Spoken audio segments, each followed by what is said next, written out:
Today was a surprising day in the Indian stock market. Most indices, like Nifty and Sensex, ended deep in the red.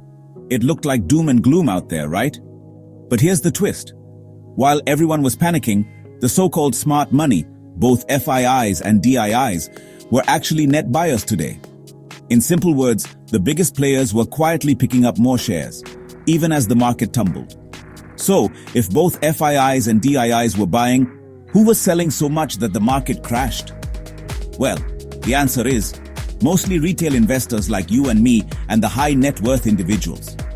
After a solid rally recently, many decided it was the perfect time to cash out and lock in their gains. Nothing unusual about that. But let's break down who these players are, just so we're all clear. First up, FIIs or foreign institutional investors. These are massive foreign institutions. Think mutual funds, pension funds, hedge funds. They invest billions into the Indian market. Big names like BlackRock and Vanguard. You get the picture. Then you've got DIs, domestic institutional investors. These are the Indian giants. LIC, HDFC Mutual Fund, SBI, MF. The list goes on. They pool together huge amounts of money from Indian investors and pump it back into stocks and bonds. And of course, retail investors.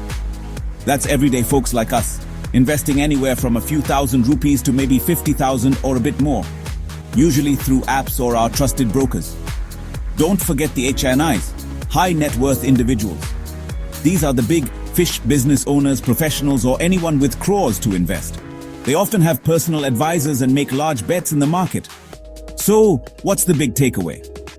Even though the market was down today, the smart money, FIIs and DIIs, kept buying. They clearly believe in the long-term story of India and aren't scared by a little volatility. Meanwhile, retail investors and HNIs booked some profits, which is perfectly normal after a strong rally. Ups and downs are just part of the market game.